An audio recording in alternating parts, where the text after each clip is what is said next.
not to withdraw really from Gaza and have justice, get rid of Gaza demographically, and to determine unilaterally the borders in the West Bank so that you can get rid of the densely populated areas. What is this? What would this be called anywhere else in the world?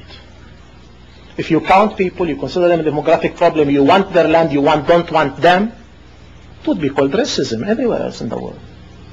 It has a name. This practice has a name. Even if people, no racists call themselves racists. People usually think they are liberals, they are Democrats. They are not against really the Arabs. They don't hate Arabs. They just want to get rid of them. They want their land, but they don't want them. Now Israel has two choices. If they want the land, they have to have the people on it, and they can't have the people on it and give them autonomy. Autonomy is given for citizens everywhere in the world. The Quebec in Canada, the two autonomies in Belgium, the cantons in Switzerland. Autonomies are for citizens, not for non-citizens. There is no such a creature. So either the states in the United States have certain autonomies for citizens. What are the states in the United States? It's unity of autonomies, of certain self-administrative authorities that people have according to the Constitution. Either annex the West Bank and Gaza and have Palestinians and Israelis live in equality in one binational state in which you don't count people for what they are and how they were born, either Muslims or Christians. Normal state for its citizens, like the United States, like France is, like any other state is. Like democracies are. Democracies of citizens, not democracies of an ethnic group. Or withdraw from the West Bank and Gaza to the borders of the 4th of June and have a Palestinian state. Now why do I say the borders of the 4th of June? Because it's not a real state issue. It's a historical issue of compromise between two nationalities, and you have to draw the line. And if I say no, it's less than the 4th of June, how much less? Why 10%? Why not 15%? Why not 17%?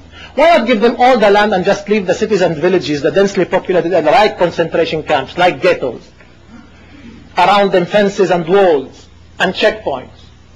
Would any people would like to live like this in order to find, admiration? Nobody will live like this. And this will breed violence and more violence. And this will not be important whether we condemn violence or not condemn violence. You know why? Because it's irrelevant. It's irrelevant for the people in Gaza if I condemn their violence or not. I am not accepted as preacher there. You can't preach morality for people living like this in slums, in refugee camps, around him, fences, etc. You can say, and I am saying, and I will say, and will always say, that violence against civilians can't be justified by any just cause, just or unjust cause. Unacceptable, condemned morally, politically, unproductive, counterproductive, politically, unmoral. You can use a lot of things. But this situation will continue to breed violence. And we will have to solve the situation. And we have two choices, either to have a two-state solution in which one Palestinian state and one Israeli state exist alongside each other on the borders of the 4th of June, or have one state in which we live all together in equality, which will have no Jewish character or no Muslim character or no Arab character. It will be the state of all the citizens. There's no other. And these are the possibilities that are now facing the Israeli and Palestinian society. Anything else will be delaying the solution and will cost more and more in victims. Now, of course, we will hear more about the Israeli-American dialogue going on. Let me call it dialogue, not negotiations. Actually, it is negotiations going on between concerning the unilateral steps that Mr. Sharon is suggesting. And from what leaks from these dialogues, we understand that actually these unilateral steps are not exactly unilateral. He wants many things in return. And he wants things in return from the United States. He says, his aide says, his deputy, Mr. Ehud Olmert, says that we are doing that because we are not ready to pay the price of a settlement. Not because we have no partners, this is nonsense. They say very clearly, because we are not ready to pay the price. In his last two interviews, Ehud Olmert and his speech in the Knesset, debating the Likud members who oppose the unilateral withdrawal, they say, are you ready to pay the price of a political settlement? That's what how he answers them. We are not ready to pay the price of withdrawal because it will mean the 4th of June. We have to do unilaterally, because if we do it unilaterally, we dictate it. We dictate the borders. We do it unilaterally. There's no other way to explain this. And that's how Mr. Ehud Olmert is explaining it.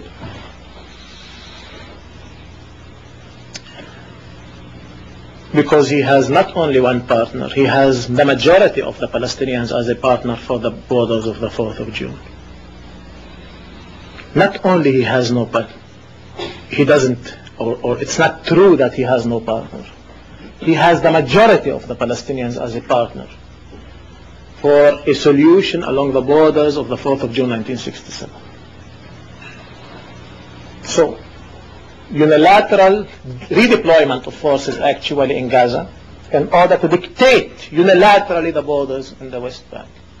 And that's what he wants in return from the United States, a recognition of this, annexing certain settlements to Israel and asking the United States to commit itself not to ask Israel to withdraw to the borders of the 4th of June 1967. This is the kind of letter he's asking now from the United States, this kind of commitment he's asking now. Now I think, of course, that this will be a fatal mistake. It will be a fatal mistake for a peace process, for any meaningful peace process in the future, any meaningful historical compromise between Israel and its neighbors in the future.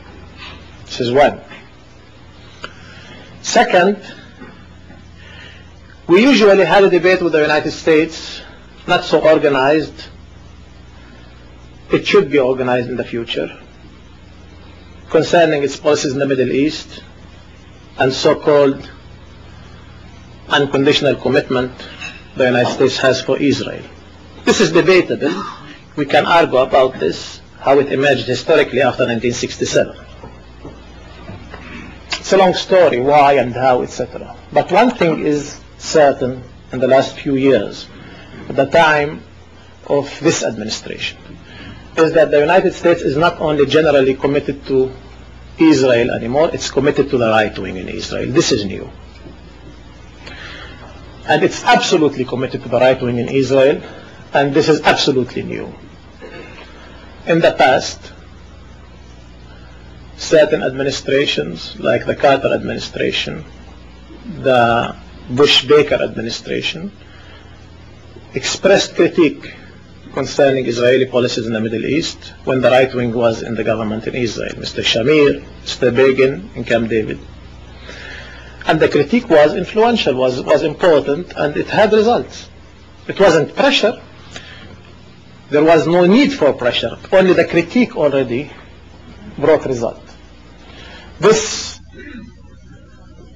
administration did not express not one critical sentence concerning Sharon's policies in the last 4 years. Not one critique. And Sharon is a failure in all spheres of politics. Not according to me, according to all the Israeli opposition, in economy, in the peace process, in politics, and even in security matters he's a failure. He's a failure in everything. He failed in every single sphere. And not one critique from the United States. And this is not only not being helpful for the peace process, it's blocking any change in Israel. Any change in Israel. Because this kind of policy of the American administration towards Sharon's policies is giving him such a safety net, such an insurance, that it's making it for the Israeli public, even if he fails in everything, there is this safety net from the United States. It's making it without risk, really, these policies. And that's why, actually, it's blocking a change when there is in certain polls in the Israeli society, there was, in the last year, a majority, consistent majority, not pleased with the functioning of the Prime Minister in different spheres, not trusting, not confident about it, etc. There was a consistent majority, in the last year especially.